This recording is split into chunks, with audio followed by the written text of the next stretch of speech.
So hello guys, what's up? It's me again, si Mima Alicia nyo at nagbabalik ulit para sa ating panibagong video.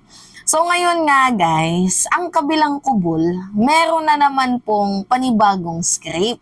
'Di ba alam nyo naman guys, ng ating presidente, pinapagtanggol niya, dinidefend niya, pinipreserve niya ang teritoryo natin. To the point nga 'di ba na gusto na pong ayusin ng ating gobyerno ang BRP Sierra Madre.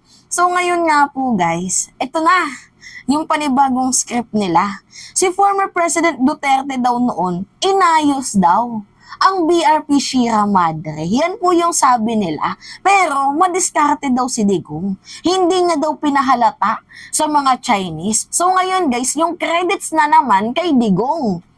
Na si Digong daw, inayos niya noon ang BRP Sierra Madre. Dahil kung hindi niya daw yun inayos noon, dapat sana, lumubog na daw sana yun ngayon. Yan po guys yung panibago nilang script. Kasi gusto nila lagi malinis si Digong, mabango si Digong. 'Di ba kahit kitang-kita naman yung commitment nila, 'di ba si Roque na mismo ang nagsabi na merong gentleman's agreement na hindi magdadala ng kahit anong materials to reinforce para ayusin, para kumpunihin itong ating BRP Sierra Madre. Di ba siya na mismo nagsabi na hindi magdadala, merong gentleman's agreement. Tapos ngayon, pinanindigan nila yung script na totoong merong gentleman's agreement, pero ang sabi ni Roque, inaayos daw ng patago ni Digong ang BRP Sierra Madre noon. Yan yung yan yung sinabi ni Roque. Eh di ba mas dangerous yung ginawa nila? Mantakin mo, Roque, mag-isip ka nga kahit papaano. Kasi ang ating presidente talagang taas noo, di ba, na pinagmamalaki. Na atin to. Wala tayong dapat ikatakot kasi atin to. Eh, yung kay Digong daw, ginamitan daw nila ng diskarte. O sabi nila, eto nga, pakinggan nyo guys Pakinggan nyo nakakatawa talaga itong si Roque, no? Ipinaliwanag ngayon ng isang international law expert kung bakit sa tingin ito ay pinalalala ng Marcos Jr. administration ang problema sa South China Sea o mas kilala sa Pilipinas na West Philippine Sea. Panahon na ba kaya ng giyera? Okay, alamin natin yan sa report ni MJ Mondial. Tumitindi ngayon ang girian ng China at Pilipinas sa South China Sea o West Philippine Sea dito sa atin. Kamakailan ay binomba ng tubig ng Chinese Coast Guard o CCG ang supply boat ng Pilipinas para sa mga sundalo na nakastasyon sa BRP Sierra Madre sa Ayungin Shoal. Nauna nang sinabi ng CCG na may dalang repair supply ang bangka ng Pilipinas kaya nila ito binomba ng tubig. Labag raw ito sa kasunduan ng Pilipinas at China na magdala ng pangkumpuni sa sumadsad na barko sa pinag-aagawang teritoryo. Paliwanag naman ng international law expert na si Attorney Harry Roque, may paraan silang ginawa noon sa Duterte administration para hindi lumala ang tensyon. Pakinggan nyo. Kung iisipin ninyo, napakabulok na yung Sierra Madre yan. Kung pagkain at tubig lang ang pinapadala sa 6 na taon, baka siguro lumubog na yan. Pero may diferensya. Ang diferensya, nung nalaman natin na nagkakaroon ng water cannon incident dahil sa pagpapadala ng supplies, diskarte yung ginamit ni Presidente Duterte. Hindi ako naniniwala na walang repair na nangyari kasi lulubog na yan otherwise. Oh, 'di ba? Rinig nyo? Talagang binubuhat niya yung bangko ni Digong no? To the point na sinabi niya na hindi daw siya naniniwala na hindi daw yan inayos ni former President Duterte. Dahil kung hindi daw yan inayos ni former President Duterte, di sana lumubog na daw po yan ngayon. Yan yung pagbubuhat ng bangko ni Roque. Iniiba na nila guys yung script. Gusto nila malinis na naman itong si Digong. Tapos papasamay na naman ang image ni President Marcos to the point na si President Marcos gusto nila pagmukain nila na gusto ng gera, magtatatag ng martial law. Yan guys, nakikita nyo, napapansin nyo kung paano sila mag-manipulate and kung paano nila bitawan yung mga exaggerated statement na yan para lang masira ang image ni President Marcos. Kita nyo guys? 'Di ba? Nung isang araw kakaamin lang na totoo ang gentleman's agreement pero hindi naman to sinabi ni Roque. Ngayon, syempre, mas madaming Pilipino ang kumakampi kay President Marcos dahil pinipreserve niya nga ang sariling atin na lumalaban tayo sa mga ginagawang pambubuli sa atin. So ngayon nga guys, ang pinagmuka ni Roque na kung hindi daw yan inayos ni Digong, kung hindi niya daw ginamitan ng diskarte, matagal na daw po sanang lumubog yan noon. Yan naman talaga yung balak nyo, palubugin ng BRP Sierra Madre. Inaantay nyong malubog. Yun. Diba? Pero dineskartehan. Huwag yung iwagayway. Ang nangyayari ngayon, winawagayway ng administrasyon ng BBM yung pagpapadala ng construction supplies na alam nilang nagiging dahilan kung bakit nagkakaroon ng water cannon incident. Nakikita naman ni Attorney Roque na sinasadya ang mga pang-uurot sa China para galitin ng taong bayan upang matabunan ang mas mahalagang problema na dapat solusyonan sana ng gobyerno. Bakit nila winawagayway? Pwede naman diskartehan yan na gaya ginawa ni Presidente Duterte. Alam nyo guys, yung tinuturo ni Roque na mas totoong delikado yun. Alam nyo na kunyari susundin natin itong commitment ng China, tapos patago tayong magdadala ng mga resupply mission, mas may tendency talaga na lumala yung tensyon kasi 'di ba, umagri na tayo Sabihin na lang natin umagri tayo sa kanilang agreement. Tapos ang ginagawa natin, parang niloloko natin sila. 'Di ba mas may tendency na mas lumala, uminit, 'di ba, yung tension doon?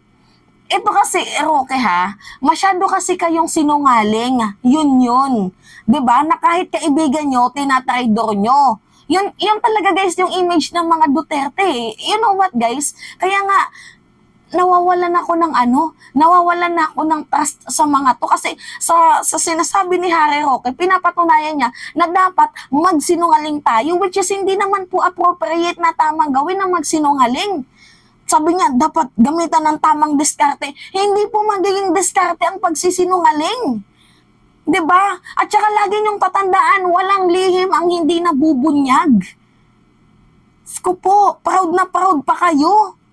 'Di ba? Sa gitna ng iyong gentleman's agreement, tapos pala, sinisinungalingan niyo sila. Sino yung matutuwa nun? Kaya nga ang ating Pangulo, proud to be. 'Di ba? Kasi wala namang binitawang agreement si President Marcos. So, bakit siya matatakot? 'Di ba? Guys, nagigets niyo ko. Dahil nga gusto nila na uminit, magmukhang aping-aping mga Pilipino para malinlang ang Pilipino, malihis ang tunay na issue. Sino ngayon ang nag-iisip na ang talagang problema ng Pilipinas ay mataas ang presyo ng bilihin, ang kawalan ng trabaho, ang mababang mga sweldo? Ginagalit tayo ng Marcos administration. Ang kailangan ani Roque ay matupad ang pangako ng Marcos Jr. noong eleksyon na gawing 20 pesos ang presyo ng bigas. O, 'di ba? Ang galing nilang mag-escalate, no? 'Di ba? Napakagaling mag-escalate. Usapang West Philippine Sea napunta sa bigas. Kung escalate din naman yung sinabi ni Digong na dapat daw 3 to 6 months ubos yung droga. 'Di ba? Kayo nga to yung nangako na gusto nyong ibaba ng 7 pesos yung bigas. Tingnan nyo, ang galing talaga nila mag-escalate. Kaya nga kung kayo, first time nyong manood sa mga yan, talagang mabibrainwash kayo Kaya nandito kami, yan yung role namin, idibang tong mga tarantadong statement nila na mga puro panira, mga puro black propaganda, mga demolition job para sa ating administrasyon. Sko po. Na huwag iligaw ang taong bayan sa issue ng maritime dispute at iiwas sa gera at kapahamakan ng mga Pilipino.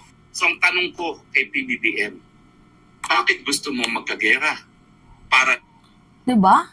Wala. Ang bilis na nilang maghusga. Bakit gusto mong magkagera? See? Ang bilis na agad nilang manghusga.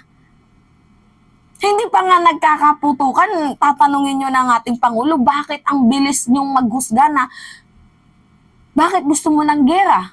Sino yung gusto ng gera?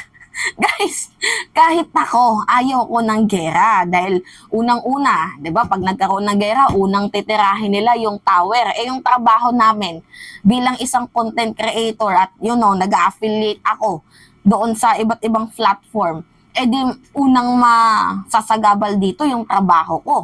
'Di ba? Kasi guys, pag nagkaroon ng gera, hindi yan basta-basta. Tower ang unang pupunteryahin nila. Pangalawa, mawawalan tayo ng connection sa ating mga pamilya. We do not know kung ano na yung nangyari sa kanila doon sa syudad. Pangatlo, masisira yung mga ipinundar ng gobyerno. 'Di ba, yung magagandang schools, hospitals, mga bridges, mga buildings, lahat niyan sisirain ng gera. Kaya, guys, madami pang reason kung bakit ayoko ng gera. Tapos, yan lang yung yung isisink in nyo sa utak nyo na gusto ng presidente ng gera. Like how? 'Di ba? Like how? Kasi ganito, guys, every time, hindi ko alam kung ako lang yung nakakapansin, and I hope, alam ko na napapansin nyo din to. Every time na pinapagtanggol natin ng ating sariling bayan, every time na pumapalag tayo sa ginagawang pagbubuli ng China, lagi talaga nilang kinukunik yung martial law, yung Amerika, gera. Tatlo lang yan. Diba? Pag nag-uusap sa West Philippine Sea, gusto ng Pangulo magkagera. Matapang lang daw tayo kasi may kano. 'Di ba? Tapos yung recently dinudugtong nga nila yung sa salitang West Philippine Sea, yung martial law. Sko po. Kung hindi martial law, gera. Kung hindi gera, kano. Yan guys, yung kanilang mga dinudugtong. Hindi pa pwedeng dinidepensahan lang natin ang sariling atin dahil nga sawang-sawa na tayo sa ginagawa nilang pambubuli at harassment. Hindi ba pwedeng ganun?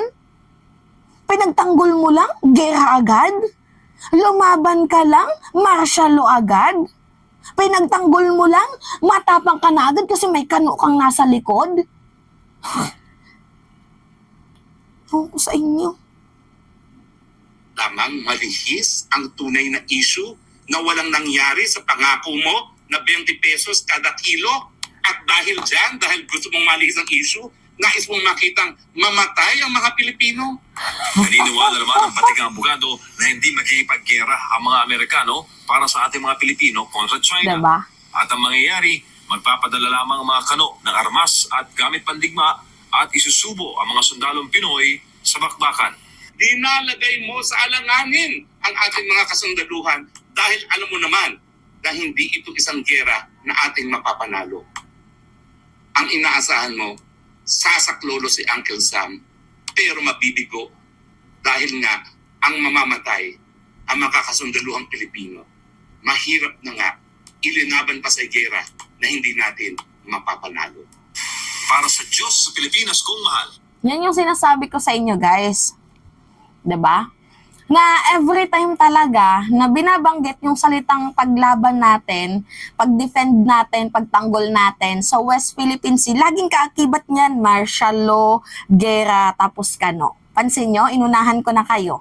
Yan talaga yung mukhang bibig nila na kapag dinidepensahan natin, matapang lang daw tayo kasi may kano sa likod natin.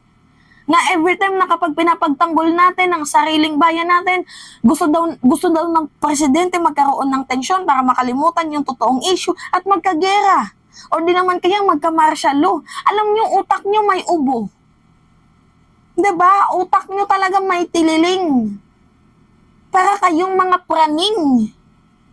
'Di ba? Eh kung doon sana kayo tumira sa ibang planeta para nang wala kayong problema. Sko po.